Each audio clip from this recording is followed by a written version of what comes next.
Salut à tous, on se retrouve pour une nouvelle vidéo avec mon nouveau bolide. Donc ça fait déjà à peu près 3 semaines que j'ai le partenaire, donc l'ancien partenaire à Baptiste-Pitois. Donc voilà, je suis l'heureux propriétaire de ce partenaire d'Angèle, l'orange pressé. Donc du coup ouais, ça fait un bon 3 semaines que je l'ai. Je l'ai acheté en même temps que la 205, la XAD à Maxime Rochaud. Je l'ai acheté la même semaine à peu près. Euh, donc en tout cas on s'est mis d'accord le même jour. Le même jour je me suis retrouvé à prendre deux voitures à deux youtubeurs. Donc c'est pour ça que la XAD je savais pas si j'allais la garder après du coup vu que j'ai pris le partenaire. Donc là, ça va pas être une vidéo présentation. La vidéo présentation, je vais vous la faire plus tard. Donc de toute façon, vous connaissez déjà pas mal pour ceux qui suivent après, pour ceux qui suivent Baptiste Pitois. Ouais, vous l'avez déjà vu plusieurs fois, ce partenaire. Donc je vous ferai une présentation plus tard. Là, je vais faire une petite vidéo. Je vais essayer de trouver 2-3 bourbiers pour voir un peu comment ils se comportent dans les chemins. Donc, on peut voir déjà que j'ai déjà fait un bon tour déjà. Mais, euh, mais déjà, je tiens à préciser que tout le long de la vidéo, là, il va être en traction. Et il ne sera pas en 4 roues motrices. Donc ça, je vous expliquerai dans la prochaine vidéo, quand je ferai une vidéo présentation, je vous expliquerai tout dessus. Mais là, en tout cas, tout le long de la vidéo, il sera en traction et pas en 4 roues motrices. Donc voilà, pour éviter les commentaires des trucs en mode faut mettre les 4 roues motrices ou pour un danger, ça va être facile les endroits où je vais aller ou les trucs comme ça. Là, tout le long, il sera en traction. Donc voilà, donc je vais aller dans quelques petits bourbiers. Bien sûr, je vais éviter les trucs d'eau et tout, vu qu'il n'y a pas de snorkel et tout. Voilà, c'est à éviter. Euh, et puis après, on se retrouve à la fin de la vidéo. Je vais faire un petit nettoyage, tout ça, pour vous montrer comment il est quand il est propre. Et puis voilà, ça sera tout pour cette vidéo-là. Et je ferai une vidéo présentation complète du partenaire une prochaine fois.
Voilà les gars, du coup, quelques mois après, donc là le partenaire, je l'avais acheté au mois de novembre de l'année dernière, donc 2023.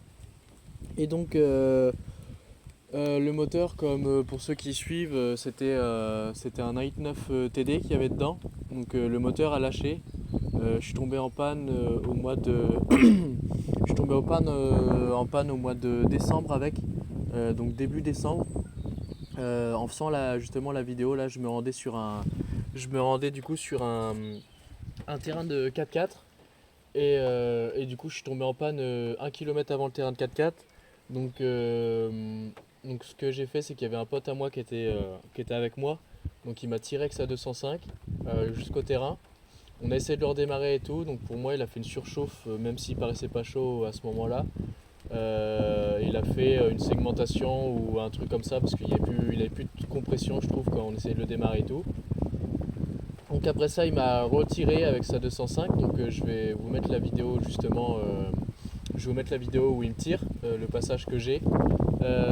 Et après ça, j'ai appelé du coup la dépanneuse pour le faire ramener avec mon assurance. Donc du coup, je l'ai ramené chez moi.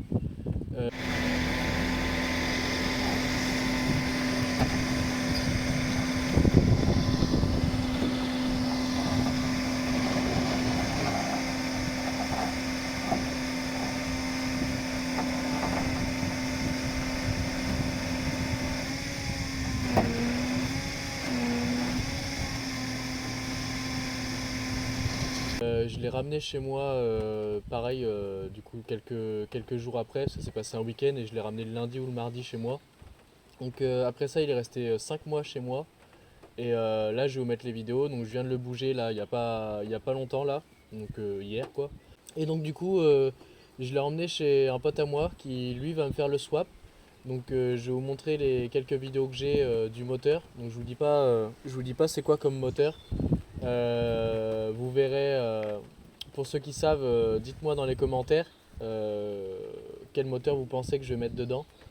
Moi j'aurais réussi à mettre le moteur, mais le faisceau électrique c'est pas le même, donc ça aurait été toute une histoire. Donc moi j'aurais pas réussi à le faire démarrer. Donc du coup je l'ai directement emmené chez mon pote qui lui devrait réussir à le faire démarrer normalement. Donc après moi il me restera tout le reste à faire. Donc j'ai les bas de caisse qui sont rouillés, tout le système 4 roues motrices à monter, un contrôle technique à faire, j'ai la carte grise à faire que j'ai pas faite, la ligne d'échappement complète à faire. Je vais lui faire une carto. Après il y a quelques trucs encore, il y a d'autres trucs à faire dessus, mais en tout cas je vais tout refaire dessus là. Donc normalement s'il roule vous reverrez une vidéo dessus. Donc ça sera sûrement, je vais vous faire sûrement une vidéo de présentation où je vous dis tout ce qu'il y a à faire dessus et que je vous montre l'état global du partenaire. Donc j'avais plus de vidéos que ça dans les chemins, j'avais fait plus de vidéos que ça, mais toutes les vidéos je les ai perdues, donc je les ai plus. Donc les vidéos là je les ai fait au mois de novembre, il est tombé en panne au mois de décembre. Là maintenant on est au mois de mai, donc il y a quand même pas mal de temps qui s'est passé entre temps. Il y a pas mal de choses qui se sont passées aussi. Donc du coup je vais faire tout ça. Une fois que le partenaire je le récupère chez mon pote, je vais reprendre la vidéo, donc je vais refaire une autre et je vais vous montrer l'état du partenaire dans l'ensemble et puis tout ce que j'aimerais faire dessus. Et puis voilà, donc n'hésitez pas à me dire dans les commentaires pour ceux qui savent pour le moteur. Euh, J'espère qu'il va rouler en 4 roues motrices, donc avec le moteur qu'il y aura dedans, en 4 roues motrices, avec le moteur qu'il y a dedans, la config qu'il a. C'est plutôt une bonne voiture. Donc j'en ai parlé beaucoup à Maxime, à Baptiste Pitois, du partenaire déjà avant que je l'achète, au moment où il l'a eu déjà. J'y en parlais pas mal parce que c'est une voiture que je regardais, que je voulais déjà acheter au moment où il l'a acheté. Donc après il l'avait revendu et après il l'a récupéré et après il me l'a vendu. Donc en tout, c'était la deuxième fois qu'il voulait me le vendre. Donc du coup, la deuxième fois, je lui ai pris. Donc voilà, j'espère que je vais pouvoir le faire rouler, que je vais pouvoir le terminer comme je veux. J'aimerais bien aussi l'aménager. Donc j'aimerais bien faire un aménagement à l'intérieur pour pouvoir partir en vacances et tout avec. Galerie de toit, etc. Donc j'ai pas mal de trucs à faire dessus, j'ai pas mal de projets. Donc j'aimerais bien faire tout ça. Pourquoi pas aller chez Baptiste avec et puis lui montrer. Donc ça pourrait être pas mal. Donc là, comme vous pouvez voir, encore une autre 205. Donc ça j'en achète quasiment toutes les 2 semaines, ou voire 2 par jour, ça dépend. Mais celle-là je ferai pas de vidéo, il n'y aura pas de vidéo sur YouTube avec. Celle-là je vais la refaire et je vais la revendre. Donc c'est une commerciale de place avec tout l'intérieur complet derrière, avec la plage arrière, etc. 200 000 km, 1,8 litre D, boîte 4. Donc c'est un petit bijou. Donc ouais, je vais refaire les 2-3 trucs qui me restent à faire sur celle-là, puis celle-là après je vais la revendre. Donc voilà, pour le partenaire c'est tout. Je m'attendais pas à tomber en panne aussi vite avec. Au bout de quoi, un mois, et puis je l'utilisais même pas pour aller au taf. Donc j'ai dû faire peut-être 2000 km avec. Donc voilà, le plus de kilomètres que j'ai fait avec, c'est quand j'étais le chercher. Mais sinon j'ai quasiment pas roulé avec. Donc c'est pas grave, il est tombé en panne, comme ça bah, je change le moteur tout de suite, parce que le moteur qui était dedans c'était pas le bon. Donc on va dire c'est un mal pour un bien. Donc voilà, je vous laisse là-dessus, on se retrouve pour une prochaine vidéo. Ciao.